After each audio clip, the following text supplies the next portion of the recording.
Hello dear students, कैसे हैं आप सभी। स्वागत है आप सभी का आपके ही अपने YouTube channel friend of student में। आज के इस वीडियो लेक्चर में मैं आपको पढ़ाऊंगा कक्षा 8 अध्याय 2। अध्याय का नाम है एक चर वाले रैखिक समीकरण। इसका उदाहरण नंबर 16। बहुत ही इंपॉर्टेंट उदाहरण ही है। बाकी अध्याय 2 में जितनी भी प्रश्नावली हैं उन सभी प्रश्नावली के सभी सवाल मैं आपको पढ़ा चुका हूँ। अगर आप इन सभी सवालों को देखना चाहते हो तो please friend of student channel पर जाकर आप इन सभी सवालों को देख सकते हैं। तो चलिए आज के सवाल को सॉल्व करते हैं। आज का सवाल है हमारा, हल कीजिए। हमें यहाँ पर एक समीकरण दे रखी है, इस समीकरण को हमें हल करना है। इस समीकरण को हल करने का मतलब क्या है, इसमें जो चर दे रखा है उसका मान हमें बताना है। चर इसमें क्या दे रखा है, एक्स। ठीक है, एक्स का हमें मान इसमें बताना है। बहुत ही सिंपल सवाल है। हम क्या करेंगे, एक्स वाले पद को यानी इस वाले पद को और इस वाले पद को, दोनों ही पदों को LHS में ले आएंगे। ठीक है, यानी LHS में रखेंगे और इस संख्या को जो कि अकेली है इसको हम RHS में ले जाएंगे। ठीक, इस तरह से हम इस सवाल को सॉल्व करेंगे। तो चलिए हल कर लेते हैं। हल सबसे पहले मैं क्या करता हूँ, इस सवाल को इस वाले पद को और इस वाले पद को ब्रैकेट लगाकर लिख लेता हूँ। ठीक है, 6x + 1 और बटे में 3, इसको मैं ब्रैकेट में ले लेता हूँ। ये x का पद है। ठीक है, और प्लस में हमारी बचती है संख्या, बराबर इस वाले पद को भी मैं ब्रैकेट में ले लेता हूँ, x - 3 बटे में 6। ये भी आपका x वाला पद है। ठीक है, तो इस वाले पद को और इस वाले पद को एक साथ लेना है, तो इस वाले पद को हम क्या करेंगे, LHS में ले आते हैं। ठीक है, 6x + 1 और बटे में हमारा 3। ठीक है, अब इस वाले पद को हमें इधर लाना है। यहाँ ब्रैकेट के आगे कोई चिन्ह नहीं है तो यहाँ किसका चिन्ह है, प्लस का। ठीक है, जैसे ही हम पूरी ब्रैकेट को इधर लाएंगे तो ये प्लस का चिन्ह माइनस में बदल जाएगा, माइनस का हो जाएगा। ठीक है, x - 3 और बटे में 6। ठीक है, क्या किया हमने, इस पूरी ब्रैकेट को जब इधर लाए तो ये वाला चिन्ह माइनस का हो गया। क्लियर, बराबर अंदर के चिन्ह अभी आपको नहीं बदल रहे हैं। ठीक है, अब इस वाली संख्या को जब हम इधर लेकर जाएंगे तो यहाँ तो हमारा कुछ नहीं बचा है, तो ये प्लस का जब एक इधर आएगा तो ये हो जाएगा माइनस का 1। ठीक है, इतनी बात समझ में आ गई। ओके, अब हम क्या करेंगे, इन दोनों संख्याओं का 3 का और 6 का एलसीएम ले लेते हैं। ठीक है, एलसीएम लेकर हम इसको सॉल्व करेंगे। तो एलसीएम लेना तो आप जानते ही हैं, बाकी एक शॉर्ट ट्रिक बता देता हूँ। जिन संख्याओं का हम एलसीएम लेते हैं उनमें जो बड़ी संख्या होती है, अगर उस बड़ी संख्या को हम छोटी संख्या से भाग दें और बड़ी संख्या पूरी पूरी कट जाए तो बड़ी संख्या ही एलसीएम यानी लासा हो जाती है। ठीक है, जैसे 6 बड़ी संख्या है, 6 को हम 3 से भाग देकर देखते हैं, 3 से 6 पूरा पूरा विभाजित हो रहा है तो 6 क्या हो जाएगा, एलसीएम। ठीक है, ये हो गया हमारा एलसीएम 6। क्लियर, अब ऐसे करके आप लाइन खींच लीजिए। 3 से पहले 6 को भाग देंगे तो हमें भागफल मिलेगा 2। 2 की गुणा हमें क्या किससे करनी है, 3 के ऊपर जो संख्या दे रखी है या 3 का जो अंश दे रखा है 6x + 1। ठीक है, इससे गुणा कर लेनी है 2 से। 2 ब्रैकेट लगा लो, 6x + 1। ठीक है, इस तरह से लिखने का मतलब है गुणा करना। जैसे हम ब्रैकेट हटाएंगे 2 से 6x की गुणा होगी और 2 से फिर 1 की हो जाएगी। क्लियर, माइनस का चिन्ह लगा लीजिए। अब 6 से 6 को भाग देंगे तो हमें भागफल क्या मिलेगा, 1 मिलेगा। तो 1 की गुणा हमें किससे करनी है, 6 के ऊपर जो संख्या दे रखी है, 6 का जो अंश दे रखा है x - 3। ठीक है, इस तरह से हम एलसीएम लेकर सॉल्व करते हैं।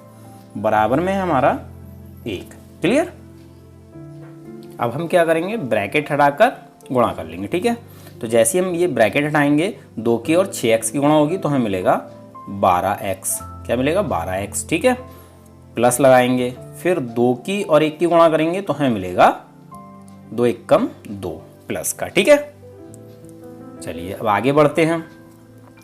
जैसे ये ब्रैकेट हटाएंगे, -1 से x की गुणा होगी तो हमें मिलेगा माइनस का x मिलेगा या नहीं। ठीक है, फिर -1 से -3 की गुणा करेंगे तो हमें मिलेगा प्लस का 3। क्यों, क्योंकि माइनस गुणा माइनस प्लस होता है और माइनस गुणा प्लस माइनस होता है। ठीक है, और बटे में हम लिख लेंगे ये 6 और बराबर है हमारा माइनस का 1। क्लियर, इतनी बात समझ में आ गई। चलिए अब हम क्या करेंगे, 12x हमारा प्लस का है और 1x ये माइनस का है, तो 12x में से 1x घटा देंगे तो हमें मिलेगा 11x, किसका, प्लस का। ठीक है, अब देखिए ये प्लस के 2 हैं और ये प्लस के 3 हैं, तो ये दोनों संख्याएं इनको हम जोड़ लेंगे तो हो जाएगा प्लस का 5। ठीक, और बटे में 6 बराबर माइनस का 1। क्लियर, अब सबसे पहला काम हमें ये करना है कि इस वाली संख्या को इधर लेकर जाना, बटे वाली संख्या को। ठीक है, तो बटे वाली संख्या को जब हम उधर लेकर जाएंगे तो यहाँ हमारा क्या बचेगा, 11x + 5 और बराबर में हमारा माइनस का 1 बटे की संख्या जब साइड चेंज करती है तो गुणा में जाती है, ठीक है। तो हमें मिल जाएगा 11x प्लस 5 बराबर -1 गुणा 6 माइनस का 6। क्लियर? ओके, अब इस वाली संख्या को हमें इधर लेकर जाना है, ठीक है। तो यहाँ हमारा क्या बचेगा 11x बराबर में हमारा माइनस का 6, ये प्लस का 5 जब इधर जाएगा तो ये भी हो जाएगा माइनस का 5, ठीक। तो 11x बराबर, दोनों ही माइनस माइनस की हैं संख्याएं, जब माइनस माइनस होता है तो हम उन्हें जोड़ लेते हैं। 6 और 5 कितना हो जाएगा 11, और चिन्ह हमारा क्या आएगा जो दोनों में दे रखा है माइनस, ठीक है। ओके, अब हमारी एक संख्या और बची 11, इसको भी हमें इधर लेकर जाना है, ठीक है। तो यहाँ हमारा क्या बचेगा x, तो x बराबर क्या है यहाँ पर -11। अब ये जो x के साथ 11 है ये गुणा में है, गुणा की चीज़ जब साइड चेंज करती है तो जाती है बटे में, तो यहाँ पर आ जाएगी ये बटे में, ठीक है। 11 से 11 एक बार में कैंसिल हो जाएगा, तो क्या बचा x बराबर बचा -1। यही हो गया इस समीकरण का हल, ठीक है। आप चाहें तो अपने उत्तर की भी जांच कर सकते हैं। कैसे करेंगे हम, जो हमें समीकरण दे रखी है 6x प्लस 1/3 प्लस 1, ठीक है, इसमें हम x का मान रख लेते हैं। तो 6 गुणा x का मान हमारा -1 और ये प्लस का 1 और बटे में 3 और प्लस 1, ठीक है।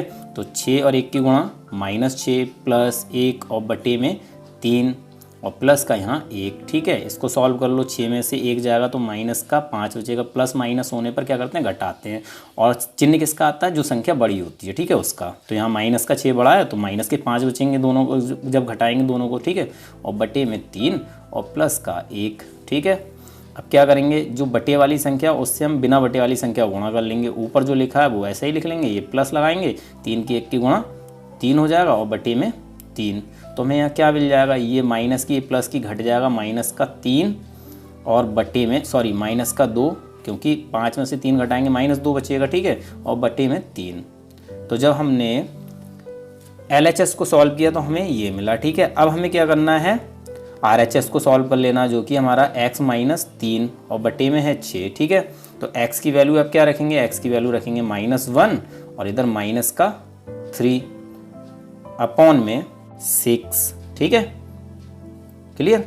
दोनों ही माइनस माइनस के तो हो जाएगा माइनस का 4 और बटे में 6, 2 से कैंसिल हो जाएगा, 2 दूनी 4 और यहाँ 2 तियाँ 6, तो हमें क्या मिला -2/3, ठीक है। दोनों ही साइडें जब हमने सॉल्व करी तो हमें सेम आंसर प्राप्त हुआ। इसका मतलब x बराबर -1 हमारा करेक्ट आंसर है, ठीक है। अगर आपको वीडियो पसंद आए तो प्लीज़ वीडियो को लाइक ज़रूर करें।